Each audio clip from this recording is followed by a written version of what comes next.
Choosing a research mentor or advisor. There are three main things I want to talk about here.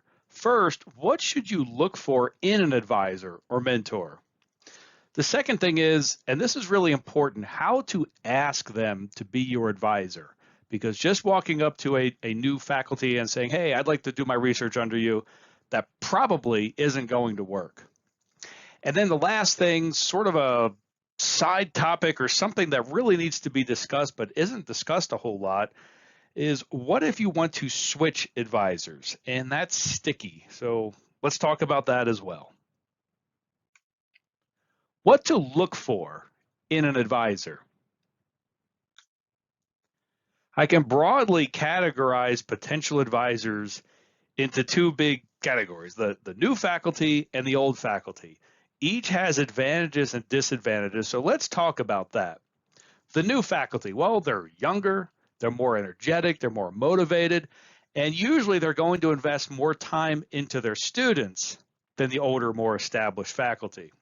And there's legitimate reasons for that. Don't bash the old faculty too much. But the drawback of a new faculty is they're really not as well as established as the older faculty. They probably have less funding and they will struggle to get funding more. So you may have breaks in your paycheck if they can pay you at all. Their labs are probably not well equipped. They're going to have fewer learning materials for you.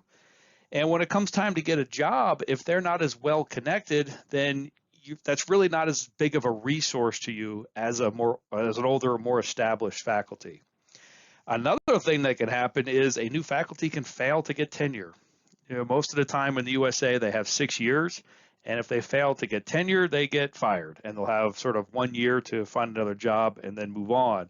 And well, what if you're caught in the middle of that? Then we move on to the old faculty. Well, older faculty, there's lots of benefits there. They're very well established. They tend to have better equipped labs. They'll have a much more dependable funding stream coming into you, and they're more established. They have name recognition. They have connections for you when you go looking for a job. But there's also drawbacks. They tend to have less energy because they're older. Older faculty are given a lot more administrative duties, so they tend to be distracted with these. So overall, the older faculty, they're going to give you less of their time usually. There's plenty of exceptions to all of this. But in general, the older faculty, they're going to be able to invest less in you or less time in you because they're so distracted. Well, so what is the ideal mentor or advisor? And try to not seek the absolute ideal mentor, advisor, and then if you can't find what is ideal, just give up. You're never going to find the ideal. You're just trying to find the advisor or mentor that can check off as many of these boxes as possible. So let's just go through this list. First, you want to find somebody working in the area that you like. If they're not working in your area, you're going to find them usually very unwilling to help you. And that's because their schedule's already full. And so to take that person in a direction that they're not already going is taking on a lot of work for you. And they're usually just can't do that. They're not in a position to do that. Second, you would like a mentor advisor who's full of energy and motivation. The positive attitude, it's contagious. So you want to find an advisor who has that positive attitude. If you choose one who's mean and grumpy, well, guess what? Their students are probably going to be mean and grumpy. It's going to make you mean and grumpy. And, well, that's just not a very good atmosphere. So look for somebody who's happy and motivated, full of energy. The third one here, look for somebody who's a rising star. Now, that's hard to pick because you're new. You can't necessarily pick that really good because you don't really know a lot of what's going on or enough of know what's going on to identify a rising star. But you can ask around, you can ask other faculty. And if you can find somebody who's not a star yet, where they can still invest a lot of time in you, but then become a star later, then you benefit from all those connections and name recognitions. Fourth, you want to find an advisor who's well-funded and also produces a lot of publications. So you can read about them online, and if they have a website, and make sure they're publishing. And What's a good publication rate? That really depends on the area that they're studying in, but I'll throw out roughly 3 a year is a minimum. You would like to have an advisor or mentor that has a well-equipped lab. And there's also other experienced students running around. So if they don't have time to show you things, those experienced students could. They're great to ask questions too. The ideal mentor advisor, they're well liked around campus and well connected around campus. If you fall under somebody who's not so well liked, then you're going to find others not so willing to help you or talk to you. You would like that potential advisor to be very well connected in industry and to have a strong reputation, because then when you go looking for jobs or collaborations, that name recognition follows you a bit. You would also like to find a mentor advisor that provides a bit more holistic training for their students rather than just be there for the research. Well, do they help them with their learning and their academics? Do they do career coaching, help you with resumes, help you find jobs, negotiate once you get a job offer? So look for advisors or mentors that do this type of holistic training. You also want to evaluate that mentor's personality. It may be they have all these things, but if they're not a personality fit with you, well, it may not work. So overall, try to find a very motivating, positive attitude young faculty member who is a rising star. How to ask them to be your advisor. Before you approach them to become your advisor, you have some things to do and some research. Ask around about that advisor. Do the other students like them? Do the other faculty like them? Do they have any active grants? Are they actively doing research? Maybe you can even talk to the students that are doing research under them. If that faculty has a website or some kind of summary somewhere of their research and what they do, read that. Does their research even interest you? Are they actively publishing? I mentioned before, maybe 3 a year as a minimum, but that can also fluctuate just depending on the area that they're working in. Does their website convey that they have some kind of ambition? Do they have activities going on outside of research? It's usually a bad sign if they don't have a website. That's a sign of a faculty who's not very ambitious, but there may be reasons for that. The university may not allow it, or there's so many rules for developing a website, they just said, I can't do that. So there are reasons for that. Before I explain how you should approach a faculty member to become your advisor, I really need to explain the reasons that they're going to be hesitant to hire you if you approach them out of the blue and say, hey, do you have any research positions? They'll very politely say no. The first is that taking on a student is a huge commitment. That's 4 or 5 or 6 years or so of pretty intense amount of energy and thought that they have to put into you to train you, to mentor you, to teach you and review your papers and all this sort of stuff. The other thing is when a professor wins a research project, typically the start date is actually months away of that win, and it's filled before that project is even here. So if you approach a professor out of the blue, they're likely not going to have any open research positions for you. You'd have to catch them in that magic window that exists maybe 0.2% of the time for them to say, yes, I happen to have one. But then there's the other thing about you being a huge risk. They also don't know your personality, and they say, a rotten apple spoils the bunch. And if you come in with a bad attitude, or you're not a great personality fit with the group, that can really ruin whatever sort of positive dynamic that faculty member already has going on. So these are all the reasons that a faculty member would not hire you, and you put them in a very awkward spot when you ask, because they want to be nice, but they're nervous about taking on a new person.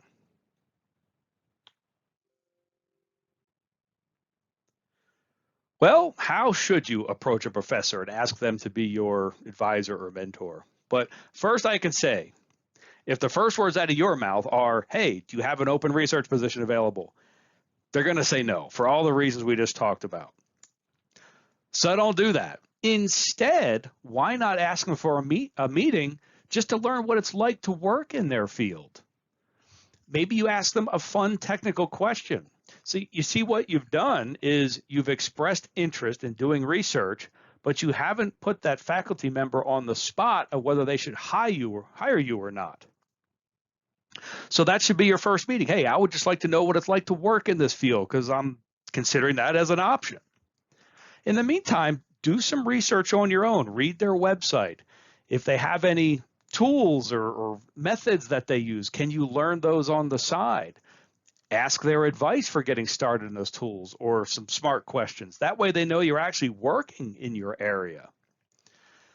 Maybe later, after this sort of rapport is established, ask to volunteer in their research lab. This is doing so much stuff. You're demonstrating passion and commitment. The professor has time to get to know you better without having to hire you, so that risk element goes away. And I guarantee if you do this, when a funding opportunity arises, that faculty member is going to come to you. So I think this is the best way to approach a professor, but it's a lot more work to do. What if you want to get in a group at another university? Perhaps you're an undergraduate right now and you're looking at a group at another university.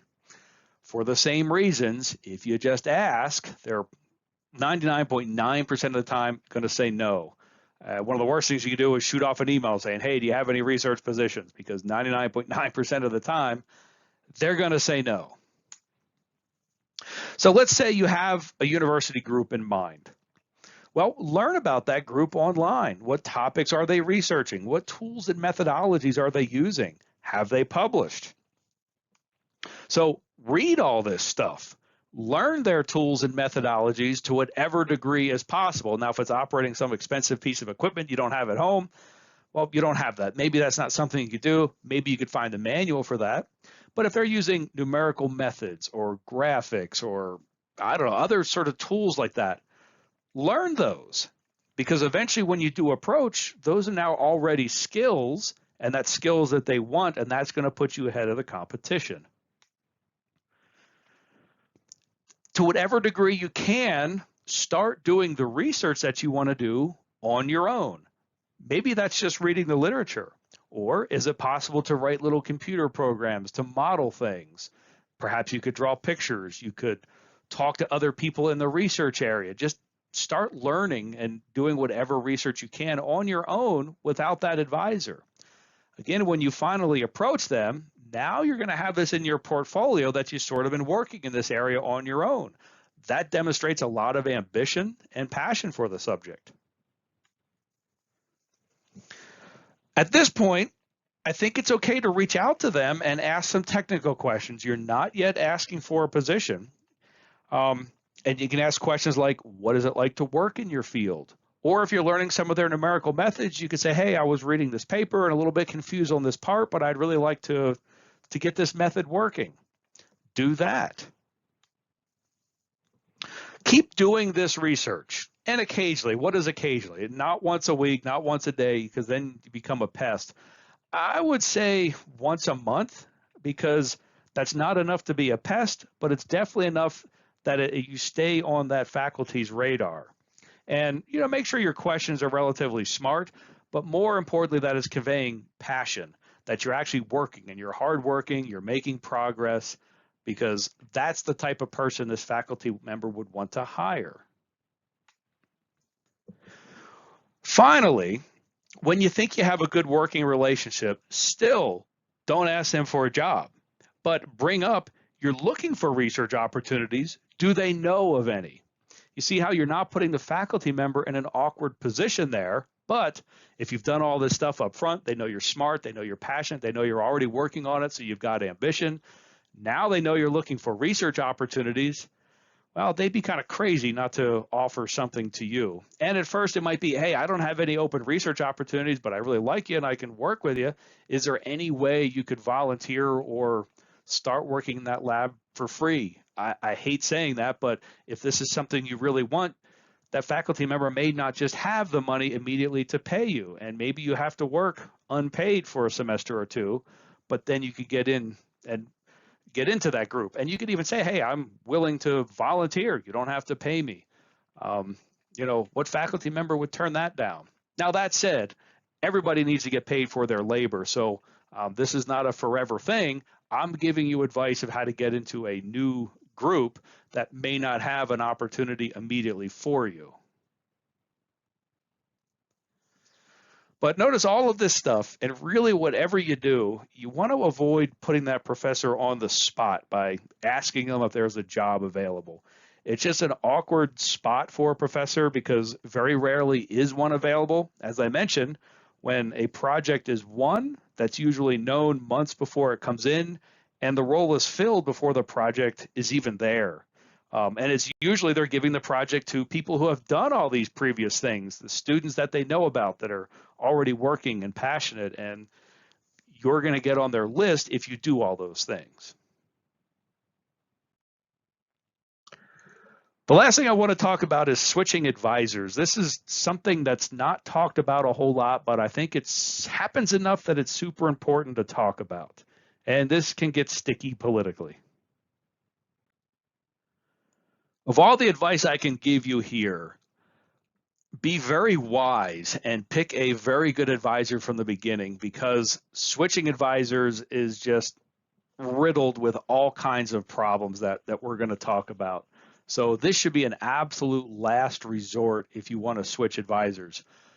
Don't be quick to just join any old advisor, because you could easily find yourself in a position where you need to change advisors. So be conservative, be cautious, be sure about your advisor before you pick that as an official advisor. And we've talked about all the things that you should look for in an advisor.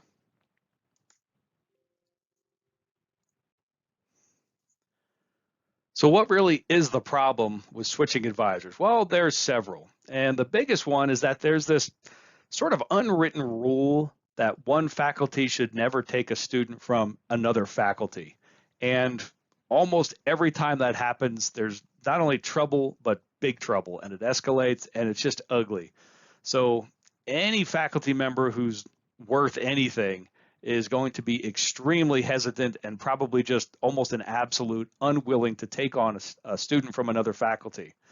The downside of this is, well, that kind of stinks for the student, because there are bad advisors out there and students may end up stuck. So why, again, it's important to pick a good advisor from the beginning. Another advisor may not take you on because you're interested in an area that they're not interested in, and they really want to stay focused in their area of expertise. And the last one, and I think also pretty significant, is maybe you want to stick with the same topic. And if you've already done some work with that first advisor, that potentially creates some kind of conflict, because you're going to bring that into the second group, and the first advisor is going to feel like, not only are you stealing my student, now you're stealing my ideas, my work, my investment. And that is true. And so there's some ethical problems with that. So overall, you're going to find advisors very, very hesitant to take on students that are leaving other advisors. Well, what if you absolutely must, or whatever, change advisors? How can this be done? Can it be done? I say yes if you approach this correctly. But absolutely, this can't be some clandestine spy thing where you're talking in secret to the second advisor and then somehow later on bring it up to your first advisor. You can't do that. You have to talk to your first advisor first. You have to get things cleared up there. And it's that first advisor that has to approach the second advisor first to say, hey, I've got this student and I think he's a really great student, or she's a really great student, but they want to work under you and not me, because that second advisor needs to know that this is okay with that first advisor. And if you sneak around behind their back and then later on in the process have that second advisor approach the first one, that doesn't work. So the first advisor needs to approach the second advisor. The other thing you need to think about is getting a new research plan in place. If you've already worked a certain amount on some topic, well, things could change for you. You need to think about that. So absolutely get a new research plan in place with that new advisor, and be prepared to start all over in a new area of research or a partially new area of research. And that other advisor may need you to take on some additional tasks. There may be a learning curve for you. So I'll end this by saying, if you are very close to the end of your degree, I highly, highly recommend sticking with your current advisor if you at all can, because it's just sticky and trouble from every different direction trying to change advisors.